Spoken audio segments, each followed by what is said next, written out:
সকলকে মহাশিবরাত্রির মিনি ব্লগে স্বাগত। তো প্রত্যেক বছরই আমি শিবরাত্রিতে নির্জলা উপোসের সাথে সাথে মৌন ব্রত রাখি, তাই আমার চেঁচানো তো দূর, কথা বলাও বন্ধ। আর বিনা চেঁচানিতে তো এই মেয়েটা একটা কথাও শুনবে না। তার মধ্যে আমি আবার ওনাকে স্নান করানোর দায়িত্ব নিয়েছি, আর আমাকেই উনি স্নান করিয়ে দিয়েছেন। দরজাটা শুধু একবার খোলার অপেক্ষা, তারপরে উনি এই গোটা ঘরকেই স্নান করিয়ে দেবেন।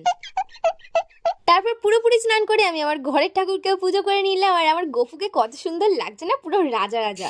এরপর তো হয়ে গেল সন্ধে, তাই তাড়াতাড়ি চলো রেডি হয়ে যাওয়া যাক, কারণ আমার 8টার সময় পুজো দিতে যাওয়ার কথা আছে। আর আমাকে কেমন লাগছে সেটা অবশ্যই কমেন্ট করে জানিয়ে দিও কিন্তু। তারপর লাস্ট মোমেন্টে আমার মনে পড়লো আমি তো আলতা পরিনি, তাই আলতা খুঁজতে গিয়ে আমার অনেক দেরি হয়ে গেল। তারপরে আলতাটা পরে নিলাম, আর আলতা পরে আমি পাও ধুই, কারণ পা ধুয়ে নিলে কোথাও লাগে না আলতাটা যেখানে সেখানে। এই যে পুজোর ডালা নিয়ে আমি একদম রেডি, আর আমার বাবা চলে এসছে অন্য জায়গা থেকে পুজো করে। আমি যেখানে পুজো করতে যাব সেখানে আমার বাবাই পুজো করবে, মানে আমাদের পাশের বাড়িতেই পুজো দিতে এসেছি। আর 8টা থেকে জোগাড় শুরু হয়েছিল, তবে পুজো দিতে দিতে আমাদের 10টা বেজে গেছিল।